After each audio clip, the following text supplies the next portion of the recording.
Bom Lugar você encontra açougue, padaria, hortifruti e muito mais. Rede Bom Lugar, onde é bom de comprar.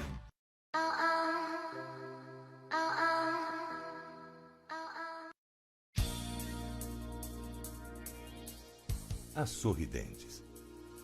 Fundada em 1995, a Sorridentes possui mais de 200 unidades distribuídas em 15 estados brasileiros.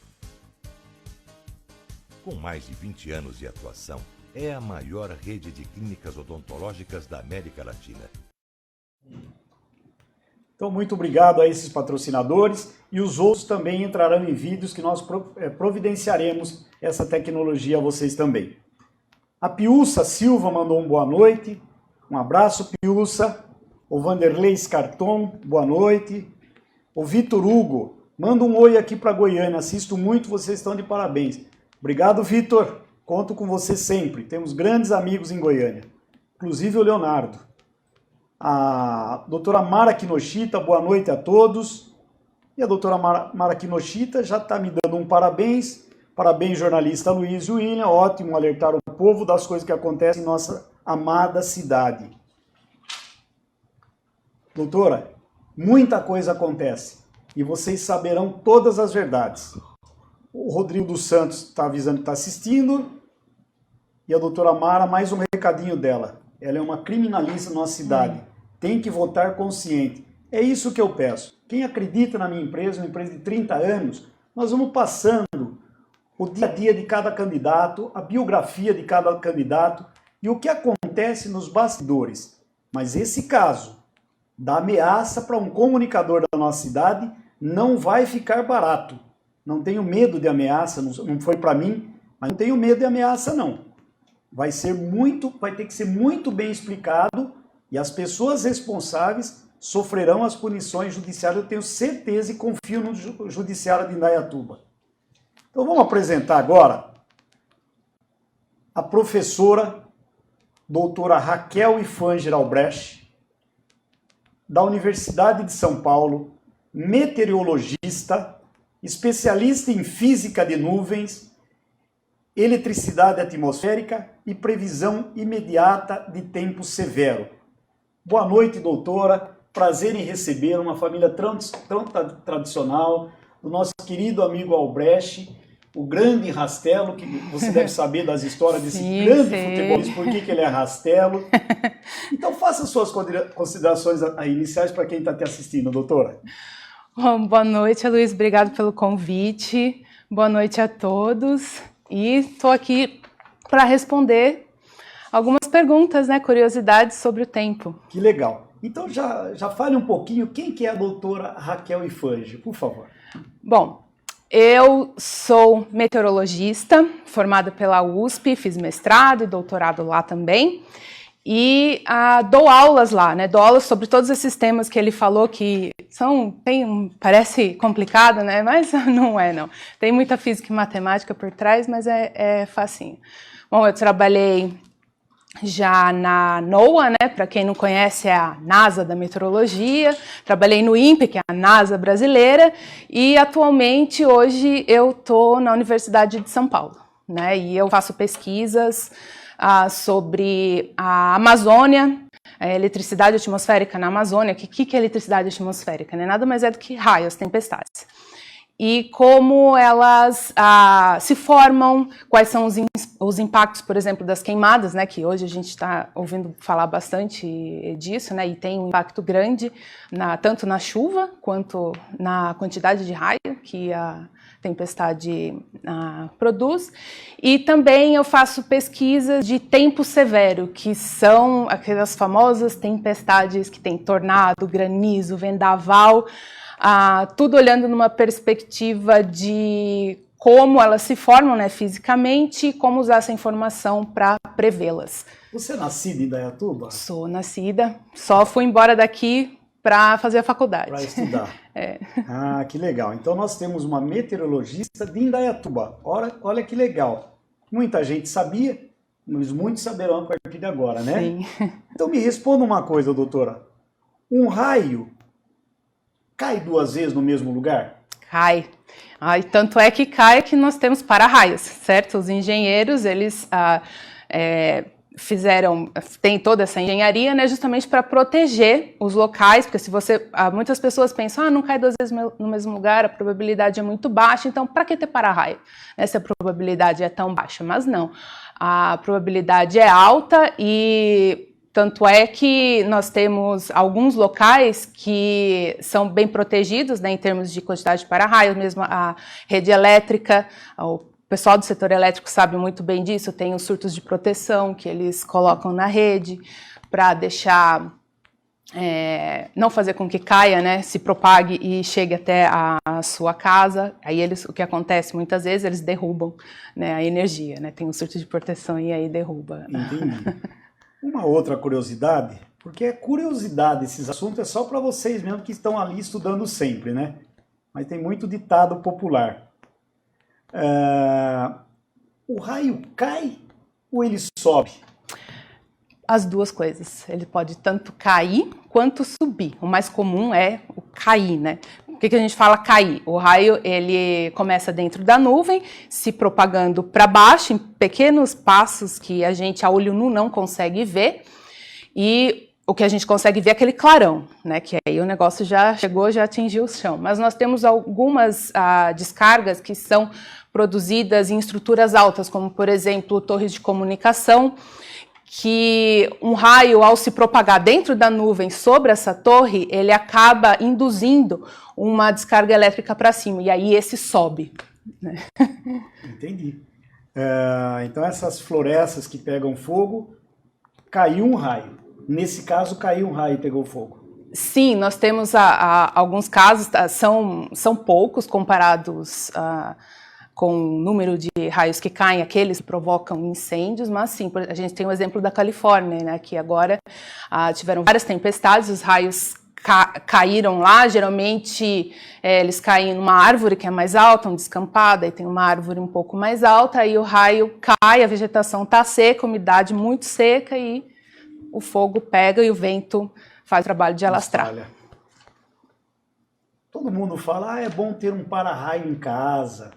É bom, eu me lembro quando eu fiz construí uma casa, o engenheiro elétrico sugeriu que colocássemos em cima de toda a casa cabos e ele deve ter algum ponto de descarga. É importante as residências terem esse para-raio? O que é importante é você ter um bom terra na sua terra, né? na sua casa, terra. Ter o fio terra. Você ter o para-raio, ele é uma proteção a mais para fazer com que a descarga não se propague sobre a sua rede elétrica e siga esse fio que é especial, né? Um fio que tem a condutividade elétrica muito alta, né? Tem uma resistência bem baixa, então a eletricidade acaba indo por esse fio do para-raio. Mas, por exemplo, se você mora perto de um prédio, esse prédio tem um para-raio, não precisa pôr na sua casa não, porque esse prédio ele acaba protegendo uma área bem maior do que só ele.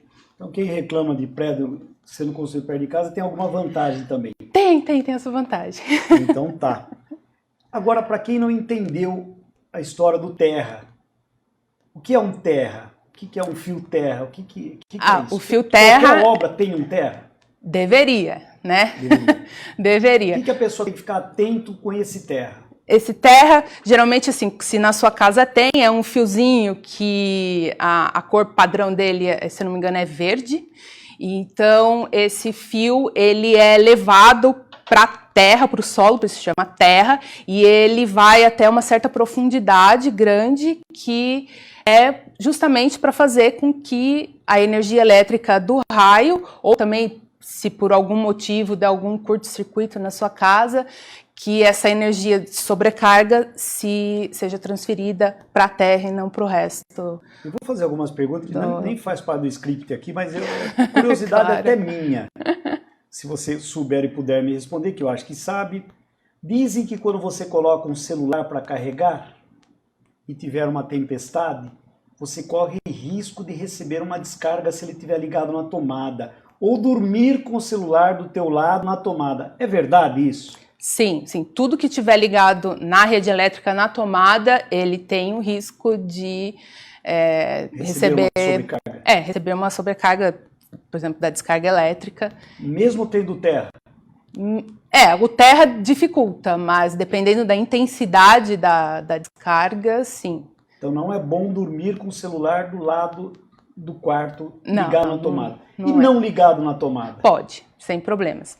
Não tem... O problema é a conexão do fio física, né, com a rede elétrica.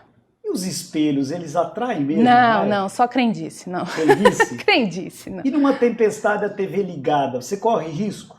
Se você estiver perto, não é tocando... a TV. Você corre risco se você estiver exatamente do lado dela, com a mão nela, pé nela, perto dela ou do móvel em que ela está, sim. Mas se você está longe, não. Pode queimar ela e você está protegido. Numa tempestade, andar descalço, corre risco? Aí tudo depende aonde caiu a descarga elétrica. Se o raio cair na sua casa, é perigoso. Mesmo que não caia perto de você. Porque se a sua casa tem o para-raio, isso acaba diminuindo, porque o raio vai tender a correr pelo fio do para-raio. Tá. Mas se não tiver, ele vai correr pelo que tiver. Por exemplo, ele corre por canos de água. Então, por exemplo, se tem um cano de água abaixo de você, por um acaso, ele pode passar a corrente elétrica e ele explode, na verdade, às vezes evapora todo... Então, nós não entramos na parte técnica ainda, mas o chinelo de dedo ajuda a proteger. De borracha. Sim, borracha. Muito interessante. Tem cada coisa, a gente começa a lembrar das crendices agora, a gente pula até as perguntas aqui. Qual local com mais raio no mundo? Que cai mais raio ou que sobe? Tanto faz, nesse caso. O local onde tem mais raio no mundo, e aí isso a gente está falando não só daqueles que caem, mas os também que ficam dentro da nuvem, que os raios que atingem a Terra são apenas 10% de todos os raios, sabe? São 90% dos raios estão dentro da nuvem. E o local que tem, né, muito mais raios é o Lago de Maracaibo, na Venezuela. Ele é um lago quente, né, ele está nos trópicos, e ele tem uma característica peculiar que ele está envolto por cadeias de montanha dos Andes, e aí nós temos brisa noturna que acaba fazendo com que o vento seja convergido nessa, que eu costumo falar que é uma bacia quente, né, uma panelinha com vapor, e essa convergência de vento tudo quanto é lado, o vento não desce, certo? Para a água, ele vai ter que subir necessariamente, e aí forçando, né, esse vento com muita umidade a subir, a gente tem tempestade nesse lugar cerca de 265 dias por ano. Então, assim, não é o local que tem as maiores tempestades do mundo, não. É um local com tempestade muito frequente. Então ninguém nada lá. Quase todo dia. Ninguém nada lá. Tem gente que pesca, tem muito acidente lá de pescador atingido por raio. Os caras sabem e aproveitam. Uma outra curiosidade, tomar banho durante uma tempestade que esteja trovejando. É perigoso, como eu falei da água. Né? Perigoso, pela água. Sim, a descarga elétrica, ela mesmo com chinelo. Mesmo com chinelo, porque aí ela vem pela água, né? Vai vir de cima dessa água no seu chuveiro. Entendi. É perigoso. A ideia, assim, por trás da tempestade, de proteção contra tempestades se você escutou um raio, escutar o trovão, né? Sim. Se você escuta o trovão ou vê uma tempestade longe, procure abrigo. E um abrigo nesse sentido, não adianta você estar dentro da sua casa, que é um abrigo, e estar tomando banho ou carregando o celular com o celular na mão, essas coisas assim, não. Se precaver, né, nesse sentido e procure abrigo. Que crendice é essa que se você estiver dentro de um carro, explique isso pra gente. Isso não é crendice, não. Então me explique. Não é que não te pega. O raio, assim, ele cai no carro, só que o carro, a estrutura dele é de metal, certo? Tá. Então, o raio, ele vai se propagar pela estrutura de metal e então vai para o solo. Não é o pneu que é de borracha que protege. Protege, não. É a própria estrutura de metal do carro, que aí, então, é o que a gente chama de uma gaiola de Faraday. Para quem conhece física vai saber o que eu estou falando. Então, a descarga elétrica se propaga por toda a estrutura metálica e vai para o chão. Só que também você não pode estar encostando sei lá, em alguma parte de metal do carro. Você tem que estar lá dentro, paradinho, sem encostar em nada de metal. Aí, o carro é um local muito seguro quando tem uma tempestade. É melhor ficar dentro do carro do que sair para se abrigar em algum lugar. Sim, se já estiver acontecendo, fica dentro do carro. As árvores são condutores de raio? Elas são condutoras e elas são os locais mais propícios, altas, né, para caírem as descargas, porque a gente acaba tendo um maior campo elétrico em cima de estruturas mais altas, né? A gente tem o extremo, que são as torres de comunicação, e as árvores que estão um pouquinho mais baixas e ficam em cima. Aí, por exemplo, você mesmo, se estiver num campo aberto, como por exemplo em jogos de futebol, que a gente vê muito acidente, né? Ou também na praia, o que você tem? Um campo aberto, sem nada alto, a coisa alta é você. Então, você acaba sendo o ponto mais provável para a descarga conseguir atingir o solo, chegar ao solo. Por isso que a árvore, a mais alta, que é a condutora. Sim, geralmente se você olha... Então, quando você estiver na praia, no campo aberto, é melhor ficar perto de uns grandão. É de mim. Do seu lado, por exemplo. É isso? É mais ou menos isso? Não, essa diferença não é tanta.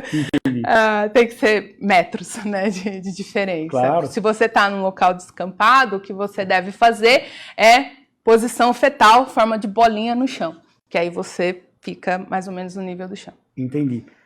Quando você tiver uma tempestade, você estiver almoçando, jantando com garfos de metais, ou pode continuar? Não, pode continuar. Geralmente a mesa em si já tem uma estrutura ou é de madeira. Se for de metal, pode passar, mas o garfo em si não tem problema, porque a descarga não vai vir pelo garfo, vai vir pelo chão. Entendi.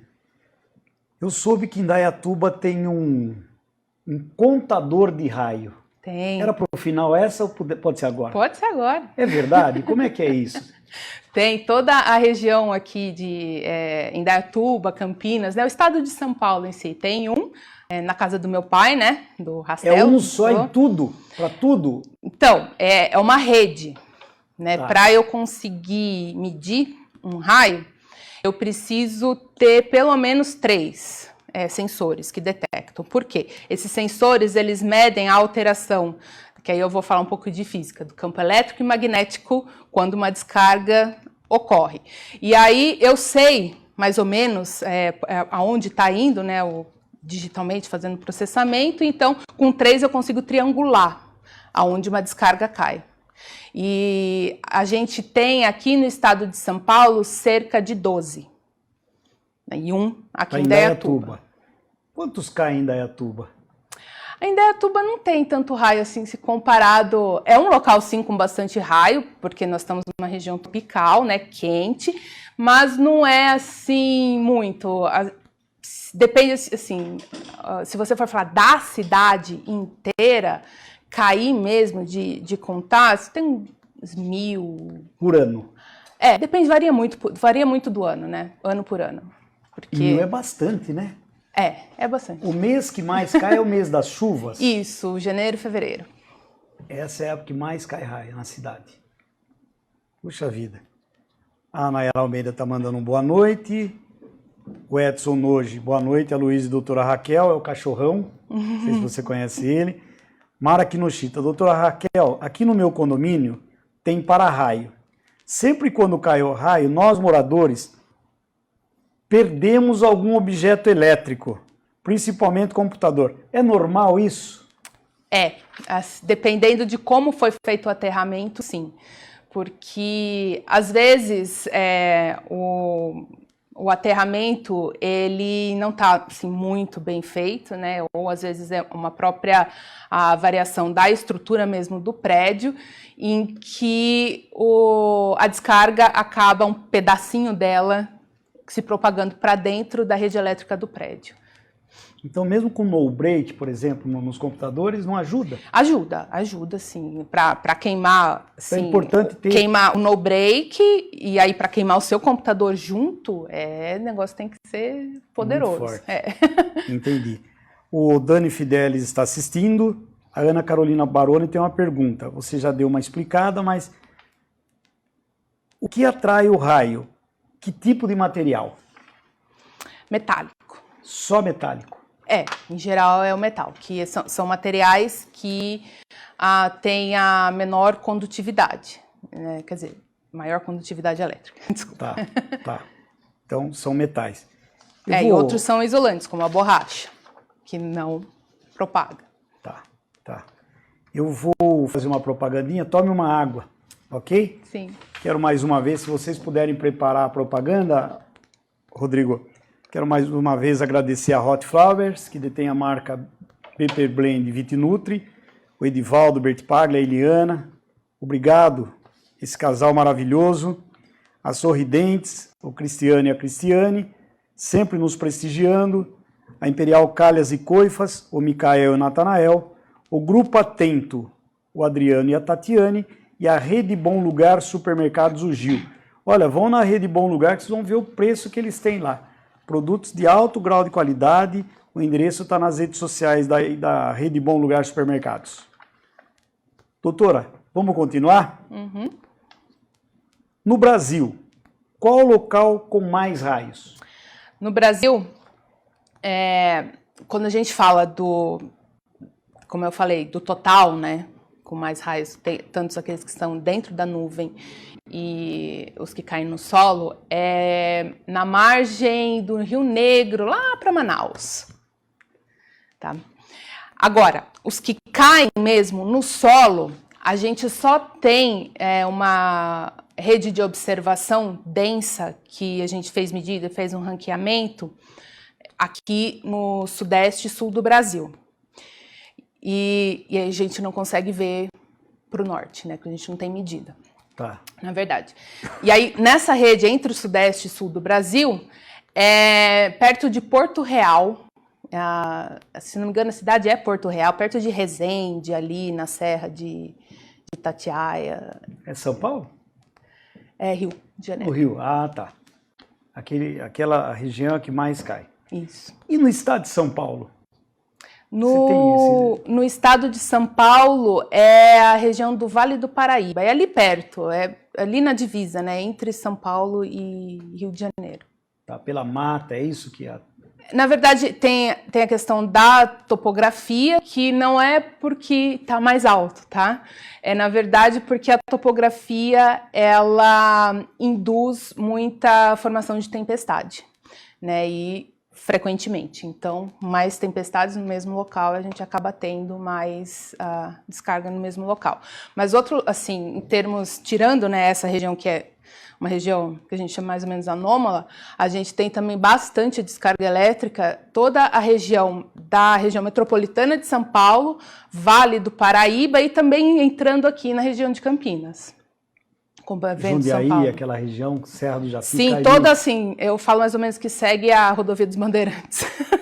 É bastante serra, e a Anhanguera, né? Por ali. Entendi. É que, na verdade, é um valezinho, né? A gente tem um valezinho, tem um pouquinho de topografia e a gente está nessa pequena depressãozinha em termos de topografia. Entendi. Aqui, onde forma a tempestade mais Eu pedi frequente. para a equipe técnica preparar a propaganda. No próximo intervalo a gente faz, tá?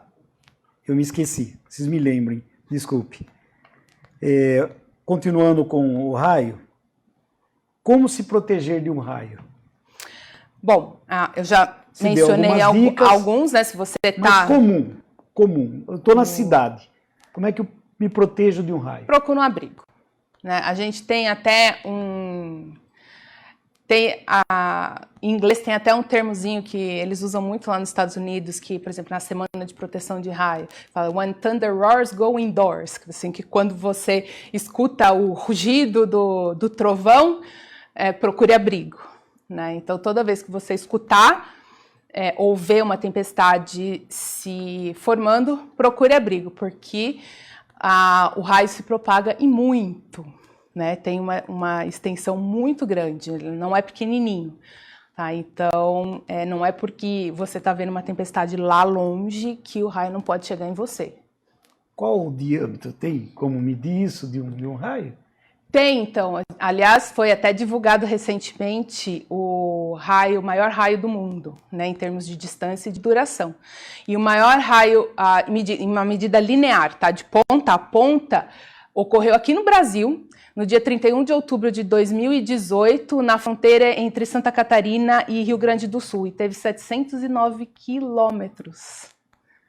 De altura, de comprimento. Não, de linear, horizontal. Verdade. O vertical, o limite é a própria troposfera, né? É a altura da própria troposfera. Tá. Se formou Linear, no meio... 700 quilômetros. 709. Ele se formou no meio ali da divisa entre Santa Catarina e Rio Grande do Sul e começou a se propagar para dois lados, né, indo em direção à Argentina e o litoral de Santa Catarina e foi parar lá na Argentina e no oceano em Santa Catarina. Quanto tempo ele ficou agindo? 13 segundos. Mas o recorde de duração aconteceu em Argentina no dia 4 de março de 2019. Que foram quase 17 segundos, 16,7 segundos. Muita gente que não está nos assistindo. Pensa aí quanto é 16 segundos, conta aí comigo. 1, 2, não vou fazer isso com vocês não, mas... demais, veja no basquete, dá para virar um jogo. Dá. Quer dizer, quem estava nesse raio, ou nessas medidas lineares que você falou na horizontal, sofreu algum dano ou o para-raio protegeu eles? Então, esse raio em específico, ele não atingiu o solo. Nenhuma das nossas redes de detecção de raios em solo detectou ele. Ele ficou só dentro da nuvem. Mas, dependendo da situação, e muitos deles fazem isso, ou se passar por uma estrutura alta, por exemplo, acaba induzindo um raio, e sim, mas todo mundo nesses 709 quilômetros tinha risco. Tem a medida do mais potente raio que caiu? Qual a voltagem dele? Não tem. Isso, assim, a gente tem algumas medidas que são feitas em torres instrumentadas, que são torres específicas, bem altas, feitas para cair o raio, que a gente quer medir a corrente do raio. Mas, assim, não tem... Tem vários artigos publicados com os números, mas assim, eu não me recordo de nenhum pegando todos e analisando e falando qual é o mais potente. Tá, e qual uma voltagem que pode fazer um grande estrago? Qualquer um deles, na verdade. Qualquer um deles. Qualquer descarga é um grande estrago. Se você estiver por perto, né?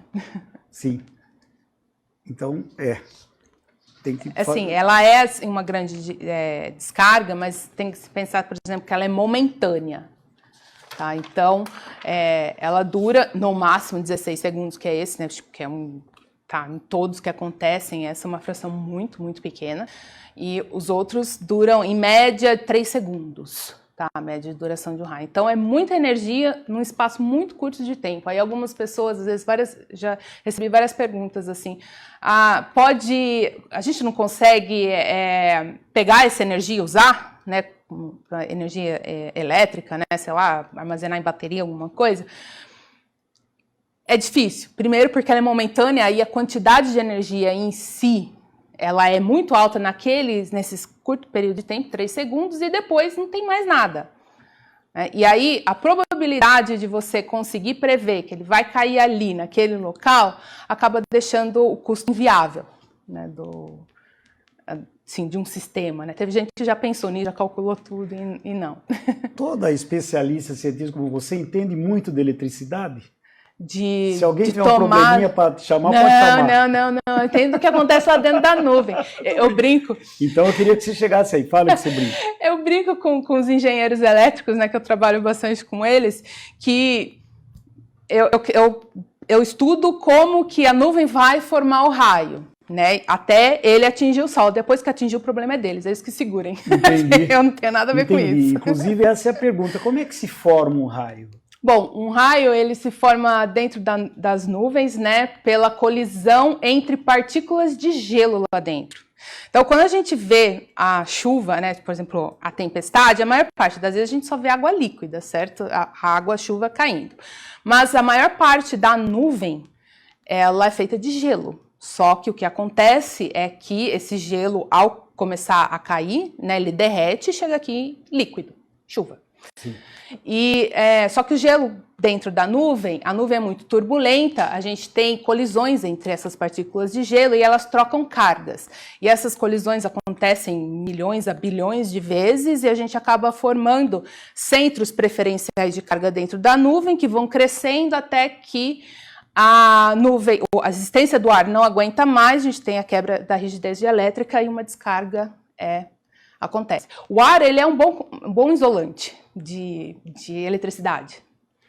Então, uma aeronave é bom que saia dessas tempestades. O maior perigo para a aeronave não é o raio, em si, é a tempestade em si, é a própria turbulência, né, o que a gente chama da corrente ascendente dentro dela, o gelo lá dentro, tem gelo grande, tem granizo, às vezes você procura aí na internet, aeronave que passou sobre uma tempestade de granizo, arrebenta com o bico da tempestade, tem uns que até arrancam, né, da aeronave. A aeronave, assim como o carro, ela tem a estrutura metálica, então quando o raio atinge, o raio acaba se propagando pela estrutura e quem está dentro nem vê, tá? Aliás, o avião é muito atingido por raio, só que você nem percebe.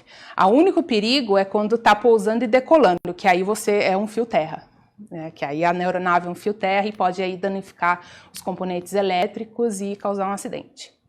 Muito interessante.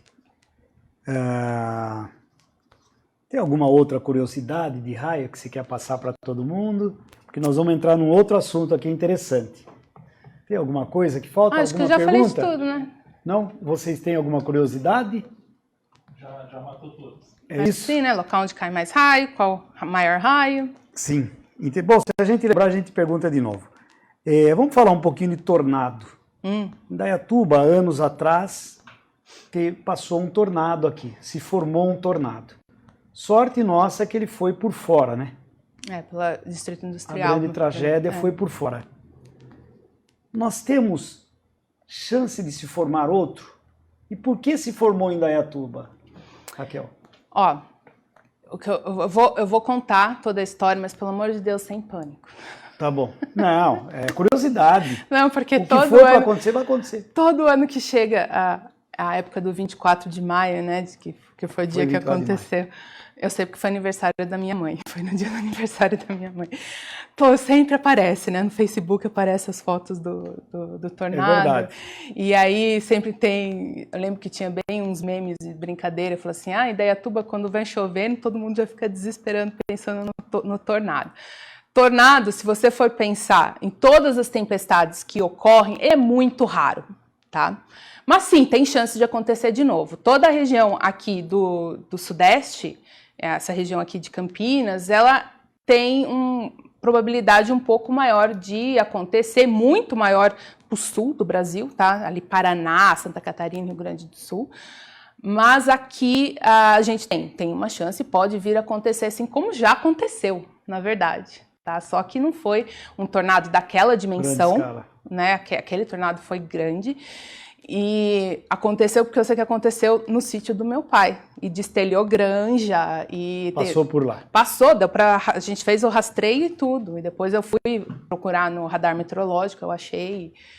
E sim, só que ele foi bem pequeno, só destelhou a granja, não teve nenhum dano, a não ser material, nenhum dano para a vida, assim. E acontece, muitas vezes acontece, a pessoa nem sabe o que aconteceu e acha que um vendaval, falou que é um vendaval, porque as pessoas até então não tinham esse conhecimento do que é um tornado, né? A maioria das pessoas só soube o que é um tornado quando aconteceu e viu aquelas imagens que a gente chama que ele não teve vergonha, né? Ele se exibiu para a câmera e passou na frente da câmera da rodovia. E isso, se pensar 2005, o número de pessoas que tinham celular na mão era bem menor do que hoje. Hoje em dia todo mundo tem um celular, vê um tornado, uma coisa diferente, sai filmando. Claro. E isso E a gente tem as redes sociais, todo mundo conectado, então isso se propaga na velocidade muito alta, aí antes não se tinha. Então a gente tem aquela falsa impressão de que está aumentando, mas não está aumentando, sempre ocorreu. Tá? Sempre, assim, existe uma correlação com mudanças climáticas, os eventos extremos, sim. sim. O degelo dos polos podem causar isso? Esse aquecimento na Terra pode provar mais? O Você me disse que está aquecimento... diminuindo. O quê? Os tornados. Não disse. Tá, eu não entendi. Os eventos extremos estão aumentando em si. A gente tem uma percepção exacerbada desse aumento por causa hoje da comunicação que a gente tem, né? Que a comunicação ela está muito mais fácil e mais rápida. Mas assim, esses eventos extremos que aí a gente tem de tudo, tá? Secas mais longas, chuvas torrenciais, que aí são inundação, a gente tem chuvas de granizo mais frequentes ou granizos maiores, tornados, ou a que a gente chama microexplosão, que teve em Campinas faz alguns anos também, que destelhou o shopping lá. Esses eventos, eles estão aumentando sim, mas não é nessa percepção que a gente vê no dia a dia, tá? Isso é uma coisa a gente mede isso em fases de 30 anos, tá? Não essa coisa do dia a dia que a gente vê. As autoridades locais conversam com você sobre isso? Eu lembro, quando aconteceu o tornado aqui em Indaiatuba, sim. Eu me lembro que muita gente procurou. Sim, a gente fez até um evento na prefeitura que eu trouxe especialistas que explicaram certinho como funciona. Nossa, já matéria. E também perguntaram da probabilidade, né? Aí queriam saber, eu lembro muito bem que queriam saber qual que era a velocidade do vento por causa do seguro, que o seguro tinha um certo número na apólice do seguro. E aí a gente não tinha essa informação porque Ninguém não tinha medida. perguntou como é que eu faço para sobreviver, mas o seguro queriam saber. Sim. Não, perguntaram, sim, como faz para sobreviver. Claro, tô brincando. Assim, o tornado, ele, por exemplo, o carro, quando tem raio, é muito seguro por causa de toda aquela história da gaiola de Faraday que eu falei. Mas no caso do tornado, ele é muito perigoso. Não fique dentro de um carro se tem um tornado, porque o tornado arrasta o carro e arremessa para longe. Nós tivemos um Itu. Isso, eu lembro, eu era em pequenininho. 80 e tanto. 92. Morreram 2 amigos meus, filhos de espanhóis que moravam na cidade, irmão e irmã. Se eu não me engano, ela era médica do Indaiatuba Clube, Ela só foi para acompanhar o irmão que tinha um probleminha do coração e ela começou a fazer o curso só por ele e morreram. O ônibus voou. Voou, sim. Ele foi, se não me engano, foi esse ônibus que foi atirado no obelisco. Ou foi um carro, agora eu não lembro. Não, foi arremessado. Mas teve várias histórias de moto que eles acharam mais longe. forte, né? Do que o nosso aqui. Foi mais ou menos da mesma intensidade. O nosso, né? Virou nosso. O nosso, ele teve uma característica que ele passou no distrito industrial e antes, né, muita gente lembra só desse, mas nesse dia aconteceram 2 tornados. Aconteceu um antes, que passou aqui na prefeitura. Lembra que estourou todos os vidros, aí foi para o bairro aqui, e esse foi mais levinho. Com velocidade menor de vento. E aí ele passou pela rede elétrica e cortou a energia do distrito industrial. Aí era próximo das 5 horas, eles mandaram todo mundo embora. A hora que passou o grande, quase não tinha ninguém. Aí isso foi a sorte.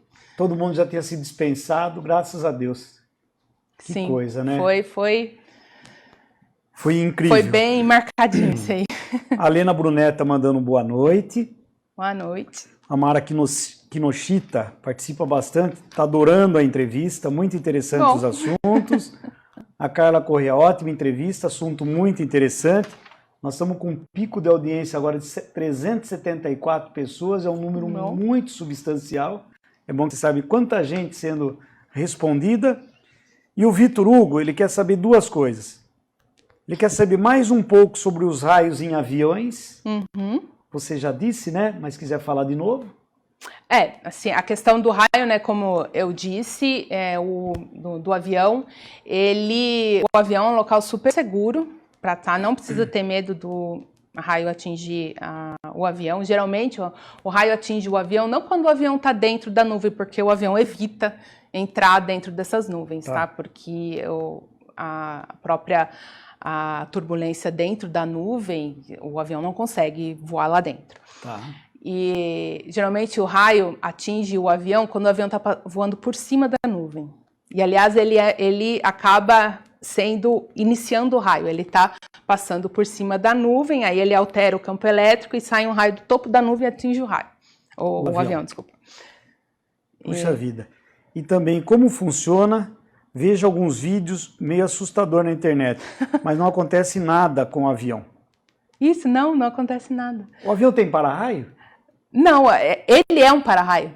Porque ele é de metal, né? Isso, ele é. E essa forma dele, né, que é toda a estrutura, toda em volta de metal, que é a tal da gaiola de Faraday, faz com que a corrente elétrica fique só ali, nessa estrutura, e se dissipe. Entendi. E não entre para dentro. Tá respondido, Vitor. Deixa eu ver se tem mais alguma coisa aqui. É isso aqui. Ótimo. Então vamos colocar aquele comercial agora? É possível, Rodrigo?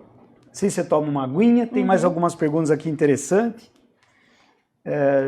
Já estamos com 50 minutos quase de live. Dá tempo de responder mais umas 6 perguntinhas aqui, tá? Na Rede Bom Lugar você encontra açougue, padaria, hortifruti e muito mais. Rede Bom Lugar, onde é bom de comprar.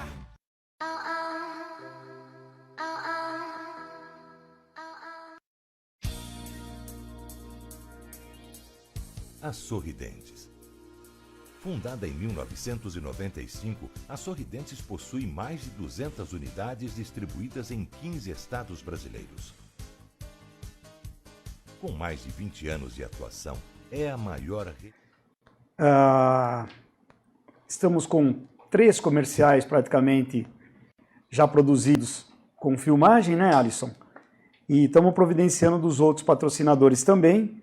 Lembrando de todos, a Hot Flowers, que detém as marcas Paper Blend e Vitinutri, nossos queridos amigos Edivaldo e a Eliana, a Sorridentes, a Imperial Calhas e Coifas, o Grupo Atento e a Rede Bom Lugar Supermercados. Essas empresas que nos ajudam a produzir essas lives. Então vamos lembrar deles na hora de uma compra, de uma necessidade dos produtos que eles têm, que são empresas de alto grau de qualidade de nossa cidade. Já te perguntei se Netuba pode ter um outro tornado. Como se proteger de um tornado? Então, inclusive, desculpe, você tem contador de raio no sítio do seu pai. Tem também uma proteção contra raio, contra tornado lá? Você fez isso também? Não Essa tem. paranoia acontece. Olha, não sei, se perguntar pro meu pai, mas eu acho que não tem, não. Porque as granjas que meu pai tem não são tão altas, né? Então. Tá, ele não se preocupa tanto assim. Não. Tá, então explique pra gente se a cidade, como se proteger de um tornado. Bom, como eu já falei, né? O carro é um ótimo lugar para se proteger do raio, mas do tornado não, porque ele arremessa o carro, né? E como você mesmo contou, a gente tem o caso, né? Daqueles 2 irmãos que foram arremessados no ônibus. Sim. E quanto maior, mais probabilidade maior de tombar ou de arremessar porque a área com que o vento bate, a força acaba sendo maior para fazer com que ele tome. Então, se você estiver dentro de um carro, o ideal é sair procurar um abrigo, tá? Uma estrutura de concreto de preferência, procura um abrigo, sempre. Tanto no caso do raio quanto do tornado, procura um abrigo. Se não tem um abrigo, um local com uma depressão, uma vala, vai para essa vala. Tá? Vala? Vala. Vai, mesmo deita aberta? na vala, mesmo aberta. A probabilidade do tornado te arrastar um pouco menor e a vala te protege dos estilhaços, das coisas que vão estar no ar, né? Porque o tornado sai arrancando tudo.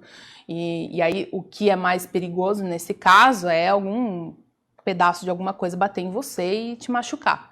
Né, do que o tornado te arremessar, assim, você sair só voando, que nem as vaquinhas do filme Twister, quem lembra? Eu vou te fazer uma pergunta sobre isso. Existem relatos de pessoas que, lá nos Estados Unidos, uma dos locais que você tem que se esconder para proteger dentro da sua casa, que é diferente a estrutura lá e aqui. Lá as casas são feitas de madeira. É isso que eu ia perguntar. Esses furacões, tufões que se formam, que voa tudo é por ser de madeira, né? Sim, existe... tem uns que vai arrancar qualquer coisa, mas... Mas se todos fossem de tijolos, como é feito aqui no Brasil, não aconteceria aquelas tragédias. Diminuiria. Mas aí tem o custo de reconstrução também, é todo... E cultural também, né? Eles são muito baseados na madeira. Então, lá nos Estados Unidos, o local onde você tem que se esconder é no cômodo interior da sua casa, que de preferência não tenha janela. E geralmente isso é um banheiro dentro das casas dos Estados Unidos, por padrão. E aí... Qual que é a recomendação? Você vai para esse cômodo, ou é um banheiro ou é um armário. Mas quando é o banheiro, você vai deitar na banheira e põe o colchão por cima. Se cair alguma coisa, cai no colchão, você está protegido. E aí tem alguns relatos, que são verídicos, de... Passou o tornado, aí a pessoa estava dentro da banheira, né? Sentiu que saiu, se mexeu e foi parar num outro canto. Viajou alguns metros, foi alguns quilômetrozinhos. Puxa vida. Dentro da banheira. Existem os caçadores de tornado, isso Sim. É real. Existe caçador de raio? Existe, mas em termos de filmar, né? Se vocês procurarem na internet, tem vídeos lindos de raios. E existe um raio específico que as pessoas gostam de filmar muito. Ele não é muito perceptível a olho nu, porque ele tem uma baixa luminosidade, mas ele acontece no topo, acima do topo das nuvens. Então, a tempestade tem que estar ocorrendo bem longe de você, cerca de 300 quilômetros, e você está olhando ela por cima, né? Você acaba vendo toda a atmosfera em cima dela. E a perturbação, né? Alguns raios bem potentes dentro da nuvem fazem uma perturbação para cima e a gente tem uns raios, parecem umas cenouras enormes, assim, lindo. É muito bonito, chamam sprites. Para quem tiver curiosidade, procura aí no YouTube, tem um monte de vídeo. O que te fez gostar dessa área, doutora Raquel? Então, pensando, né, já me perguntaram muito essa coisa de retrospectiva, eu falei bastante aqui do meu pai, de coisas que aconteceram, né. Eu sempre gostei de física e matemática, então até um certo momento eu queria fazer física, mas aí eu não tinha muita ideia do que era física, como trabalhar depois, né? Então o que eu acabei pensando, eu quero algo aplicado. E aí, procurando, eu vi exatamente essa frase: meteorologia é física aplicada à atmosfera. Eu falei, é isso.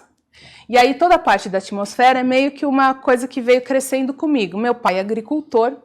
Eu lembro quando criança, chuvas de granizo no sítio, que eu era menor, né, mas era um granizo grande que cabia na minha mão inteira. Meu pai sempre preocupado com essas chuvas que acabavam com as plantações, ou seca, ou chovia muito. Então sempre teve essa coisa por trás.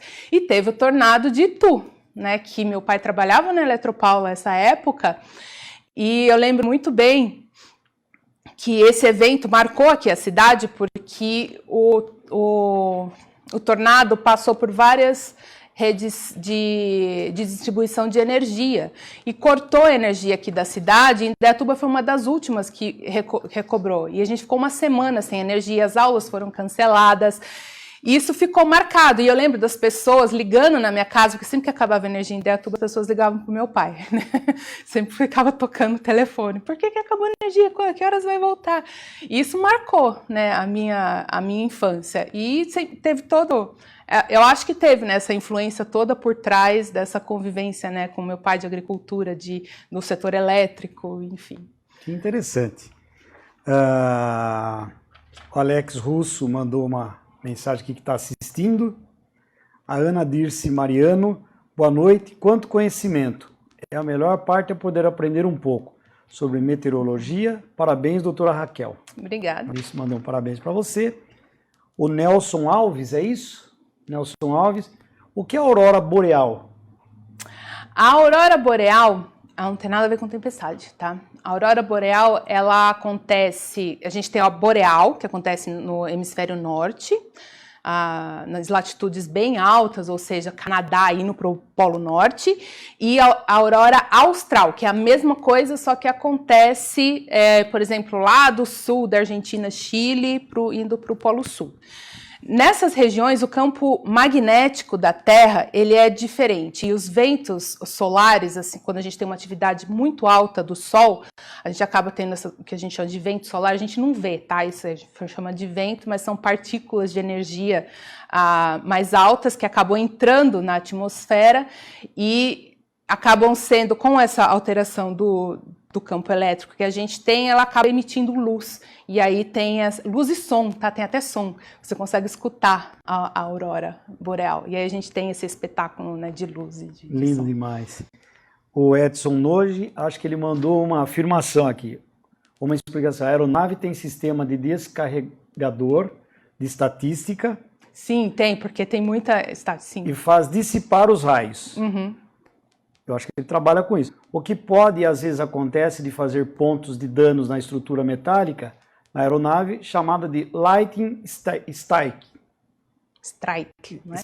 Strike, está dizendo aqui. E se acontecer isso, ter avaliação e reparos conforme o manual das aeronaves, com reparos estruturais. Se eu entendi bem, acho que ele está falando lightning strike, é exatamente onde cai. Deve ser strike. É exatamente onde cai na estrutura, na fuselagem, aí tem um danozinho, que aí que é o que ele está falando, que tem que legal, aumentou o conhecimento nosso aqui. Obrigado, cachorrão. É o meu amigo cachorrão, joga bola comigo esse menino aí. Acha que é craque, mas tudo bem. Vamos lá. Qual a importância da Amazônia para o clima? A Amazônia, ela é extremamente importante, tá, para o clima. Por quê? Porque, principalmente para nós, né, aqui no Sudeste. A Amazônia, ela é uma fonte de umidade para toda essa parte do hemisfério sul, né, para as Américas. E o que acontece lá? Nós temos os que a gente chama ventos alísios, não sei se você já ouviu falar, os ventos de leste, que são aqueles que os velejadores usavam, né, que sabia que era um vento constante. Enfim, isso acontece lá perto da costa, no norte do Brasil, lá Pará, aquela região toda ali da costa norte, a gente tem o vento que vem trazendo umidade do oceano. Essa umidade, ela com a rugosidade da Amazônia, ela acaba formando nuvem, né, que o vento é desacelerado, aí a gente tem, como eu falei, daquela coisa do lago da convergência, né, ele é desacelerado, ele não vai entrar para o solo, ele vai ser forçado a subir. Eu formo nuvens, e essas nuvens chovem ali, e a própria floresta absorve essa água e reevapora, certo? Formando mais nuvem. E todo esse vento acaba chegando, né, ali nos Andes, que é uma barreira física, o vento bate na cadeia de montanha e é desviado aqui para o sul. É desviado tanto para o sudeste brasileiro, dependendo mais para o sul, né, Argentina, ali sul do Brasil, e quando a gente tem, por exemplo, um sistema maior como uma frente fria vindo, esse vento é desviado e acaba vindo aqui pro Brasil. Aí quando a gente tem, por exemplo, aqueles dias de verão que chove vários dias seguidos, que eles falam que tem uma frente fria estacionária, ou a zona de convergência do Atlântico Sul, que hoje em dia fala bastante no jornal. Então, a Amazônia ela é responsável por boa parte da chuva do sul e sudeste do Brasil. Entendo. Em Indaiatuba, eu vi alguma reportagem de um canal de fora, nós também estamos fazendo uma matéria. Nós temos um belíssimo secretário, Sandro Coral, que é o superintendente do SAI. E eu estava ouvindo sobre o Imirim secou, né? Sim, tá. O que está acontecendo? 30 dias de estiagem praticamente. Indaiatuba tinha toda aquela esperança de não faltar água. Fizeram mais esse reservatório, gastaram bastante. O que está acontecendo, doutora? Bom, primeiro, nós estamos num regime um pouco mais seco, ou seja, está chovendo menos esse ano do que nos outros anos. E isso faz com que toda a água que caía nas bacias aqui em volta, né, do Mirim não tenham água e não está havendo escoamento. Não tem água mesmo, não choveu. Não choveu, não tem água. tá? As secas, elas andam sendo um pouquinho mais prolongadas ao longo dos anos, tá? Então, isso é uma das coisas que a gente atribui às mudanças climáticas. A gente tem mais ou menos essa percepção de que está chovendo menos, mas está mesmo. Tem uma outra questão, que aí é a questão da urbanização em si, né? E também a própria questão de represar a água. A gente fez a represa do Mirim, a água que corria pelo rio... Mirim, lá? Mirim. Mirim, certo. Capivari Mirim. Capivari Mirim. Isso. A água que corria no rio Capivari Mirim, ele está agora represada lá naquela represa. Então tem um pouco de água, mas ela está ficando ali represada e sendo consumida, né? Então não está mais vertendo água. E aí isso tem um problema para quem está para baixo do rio, né? Que não tem mais água para quem está para baixo. E a questão da urbanização em si é que, principalmente em Indaiatuba, nós estamos tendo um crescimento imobiliário grande aqui na cidade. Então, você cresce a rede de distribuição e essa rede de distribuição tem que ser, mesmo que não tenha ninguém morando ainda, ela é preenchida com água, né? Então, a gente tem um consumo maior. Aí tem questão de vazamento, que aí o pessoal sabe muito bem. Mas nós corremos risco esse ano de ter falta d'água? Então, esse ano tem um ano que a gente chama que o meteorologista adora, porque a gente não sabe muito bem o que vai acontecer aqui. Porque esse ano é ano de laninha. Vocês já devem ter... Tem uma pergunta, esse ano é ano de laninha. Como será a primavera e verão? Isso, então. Então, já explica isso. Laninha, o que é o laninha? É um resfriamento anômalo das águas do Oceano Pacífico. E isso faz com que os regimes de vento se alterem no planeta todo.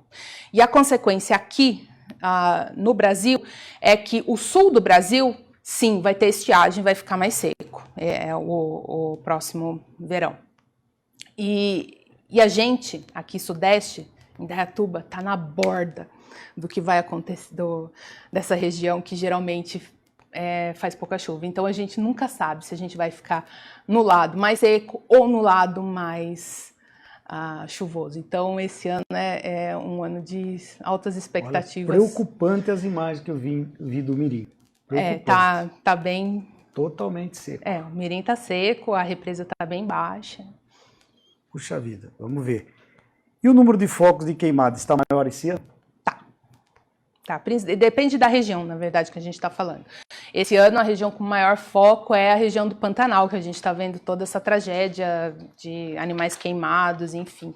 E aumentou sim, aumentou bastante. Olha, doutora, deu exatamente 1h07 de live. Quero agradecer a tua presença. Acho que deu para tirar muita dúvida, né? Eu que agradeço. Foram resolvidas. E, por favor, fale aí com todo mundo que estava te assistindo. Foi uma honra recebê-la aqui. Obrigado.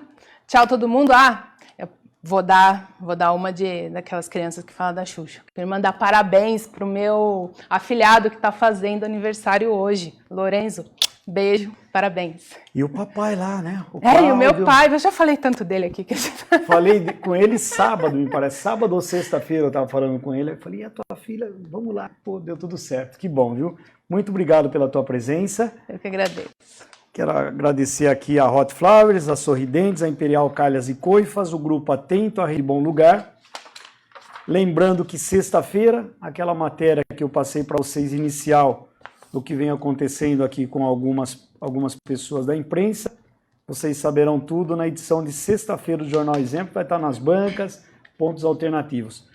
Curtam, compartilhem, sigam nossas redes sociais. Muito obrigado a todos, até a próxima e fiquem com Deus.